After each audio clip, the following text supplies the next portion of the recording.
Atención patriotas. Lo que pasó en la Plaza de Colón no tiene precedentes. Pedro Sánchez, acorralado por la marea ciudadana, intentó salir por la puerta de atrás, pero ni por ahí pudo esconderse. Quédate hasta el final, porque en el punto 5 te contamos el detalle más humillante que los medios no quieren que sepas. Y si tú también crees que Pedro Sánchez es un cagado profesional, suscríbete y compártelo, porque el pánico de Moncloa merece ser viral. La manifestación en la Plaza de Colón fue una demostración de fuerza ciudadana que dejó clara una cosa: el descontento popular ha llegado a un punto de ebullición.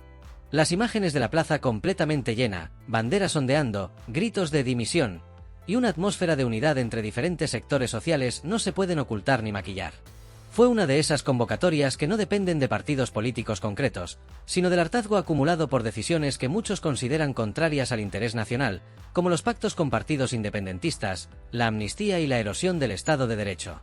Y mientras esa marea humana se hacía presente con pancartas, cánticos y consignas que pedían transparencia, respeto a la Constitución y el fin de los privilegios para ciertas élites políticas, Pedro Sánchez brillaba por su ausencia. No hubo declaraciones previas, ni siquiera un intento de contrarrestar políticamente el mensaje de la plaza. Simplemente desapareció del mapa público. Esa ausencia fue, en sí misma, un mensaje: el presidente del gobierno no estaba dispuesto a enfrentar a la ciudadanía cara a cara. La percepción entre los asistentes era clara: mientras el pueblo se movilizaba en las calles, el máximo responsable del Ejecutivo optaba por mirar hacia otro lado, como si ignorar la realidad pudiera hacerla desaparecer. Para muchos, esta actitud solo refuerza la idea de que Sánchez vive encapsulado en una burbuja de poder, aislado del pulso social, más preocupado por su imagen que por responder a los reclamos legítimos de los ciudadanos. Lo que se vivió alrededor del dispositivo de seguridad de Pedro Sánchez durante la jornada de la manifestación en Colón fue, para muchos, un despliegue tan exagerado como revelador. Desde primeras horas del día, los alrededores de la plaza estaban ya controlados por un operativo inusualmente amplio. Agentes de paisano, vallas móviles, controles en calles aledañas y hasta cortes de tráfico no anunciados previamente. Todo indicaba que algo más se estaba gestando, algo que iba más allá de una simple prevención ante aglomeraciones. Según testigos y algunos medios alternativos, lo que realmente se intentaba era garantizar una ruta de escape libre para el presidente del gobierno, en caso de que decidiera acercarse mínimamente al lugar o si su presencia en algún edificio cercano generaba riesgo de exposición directa ante los manifestantes. El nivel de secretismo fue tal que incluso dentro del propio entorno de seguridad había protocolos divididos. Unos escoltas vigilaban accesos principales, mientras otros, discretamente, custodiaban posibles salidas traseras, sótanos conectados a parkings o incluso pasillos interiores de edificios públicos. Esta coreografía de protección excesiva no pasó desapercibida. Los asistentes, muchos con experiencia en otras manifestaciones, se preguntaban por qué tanto misterio, por qué tanto blindaje, si el gobierno supuestamente representa a todos. La respuesta, para ellos, era obvia: miedo. Miedo a las pancartas, a los gritos, a los abucheos masivos. Miedo, en definitiva, a mirar a los ojos de una ciudadanía que se siente traicionada. La paradoja es evidente: mientras Sánchez evitaba cualquier contacto directo, miles de ciudadanos estaban allí sin miedo, defendiendo lo que creen justo. El contraste entre el presidente atrincherado y un pueblo movilizado, en plena calle, dice mucho más que cualquier discurso. Para muchos, no fue un dispositivo de seguridad, fue un muro simbólico entre el poder y la gente. Lo más llamativo de la jornada no fue solo la ausencia física de Pedro Sánchez en la manifestación, sino su estrategia de comunicación para desmarcarse completamente del evento, como si lo que estaba ocurriendo en la Plaza de Colón no tuviera nada que ver con él. En los días previos, el gobierno mantuvo un silencio casi absoluto respecto a la convocatoria. No hubo ni una sola mención directa, ningún intento de dialogar, ni mucho menos una declaración que reconociera el malestar social creciente. Se trató, claramente, de una táctica de negación: si no se menciona, no existe. Como si la multitud no fuera más que una sombra incómoda. En sus pocas intervenciones públicas cercanas a la fecha, Sánchez se limitó a hablar de otros temas, desviando la atención hacia cuestiones técnicas, viajes internacionales o logros económicos proyectados, tratando de dar una imagen de normalidad institucional. Pero esa aparente calma no engañó a nadie. Al contrario, su negativa a hablar de la manifestación fue interpretada como una señal de debilidad, como si reconociera que no tenía cómo justificar ante la opinión pública las decisiones que tanto malestar han generado. Además, desde el entorno del Ejecutivo y ciertos medios afines, se empezó a utilizar una narrativa defensiva, minimizando la movilización, insinuando que estaba manipulada por partidos o incluso criminalizando la protesta como una expresión de odio. Esa forma de deslegitimar lo que claramente era un movimiento transversal y ciudadano solo aumentó el enfado general. Porque si algo se respiraba en la plaza, era precisamente lo contrario, un deseo espontáneo de hacerse escuchar, sin tutelas ni intermediarios. La estrategia de desmarque total, de ignorar el foco del problema, terminó convirtiéndose en un boomerang. El intento de aislar la protesta para evitar el coste político tuvo justo el efecto contrario, lo multiplicó. Cuando un líder actúa como si nada estuviera pasando mientras el país clama en la calle, la desconexión se vuelve evidente. Y lo más preocupante para muchos no fue que Sánchez no estuviera físicamente en Colón, sino que ni siquiera reconociera simbólicamente que su política ha provocado una fractura profunda. La sensación de que el presidente gobierna como si viviera en un universo paralelo creció aún más ese día. Lo que ocurrió en redes sociales el día de la manifestación fue casi tan contundente como lo que se vivió en la calle.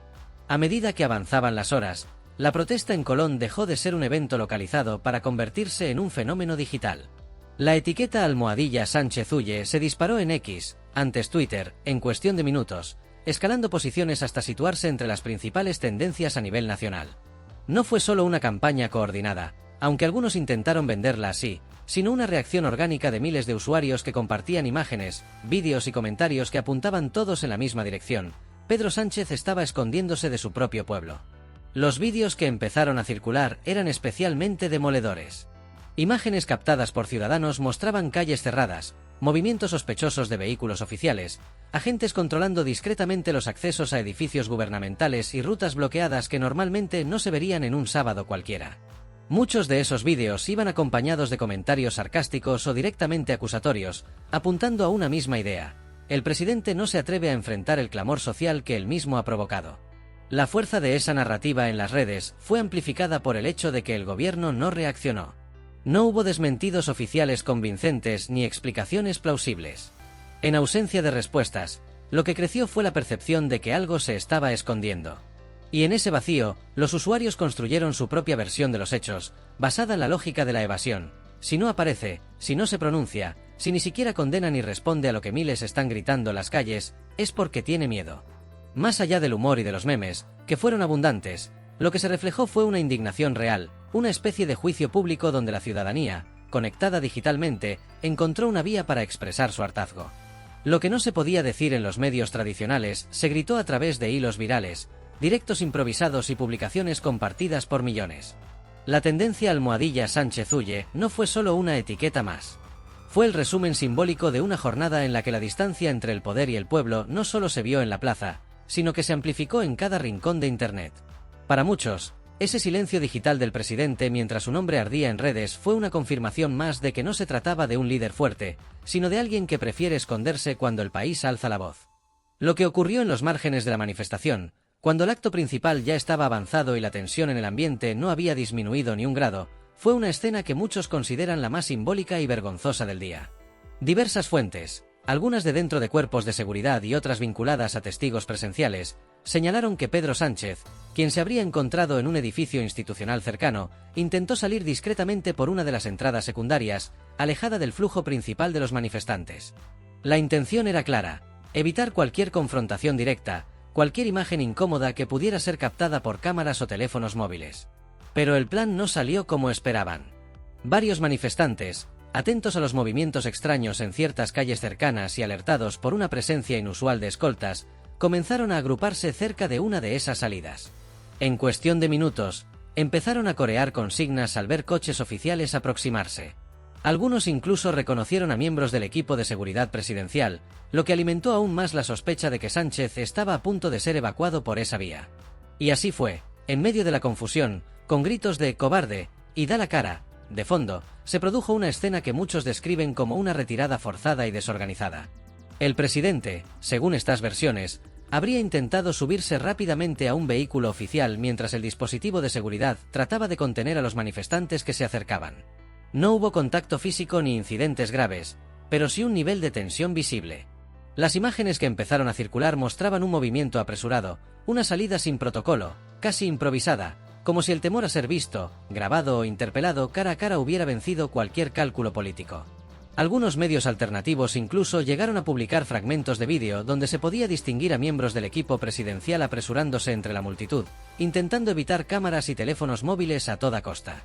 Para muchos ciudadanos, ese momento fue la representación perfecta del divorcio entre el poder político y la sociedad civil.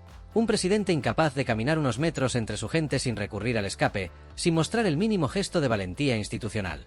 Fue, dicen, la imagen de un líder derrotado moralmente, rehuyendo no de la violencia, porque no la había, sino de las consecuencias políticas de sus propias decisiones. Ese intento fallido de salir sin ser visto, ese gesto casi clandestino en plena capital democrática de un país, quedó grabado en la memoria colectiva como el epílogo de una jornada que no necesitó discursos grandilocuentes para transmitir un mensaje claro. El poder que no escucha y no enfrenta a su pueblo, inevitablemente se vuelve frágil. ¿Tú también crees que un presidente que huye del pueblo no merece seguir en Moncloa? Dale a me gusta, suscríbete, y comparte este vídeo con alguien que aún defienda lo indefendible. Nos vemos en la próxima, si Pedro no se vuelve a esconder antes.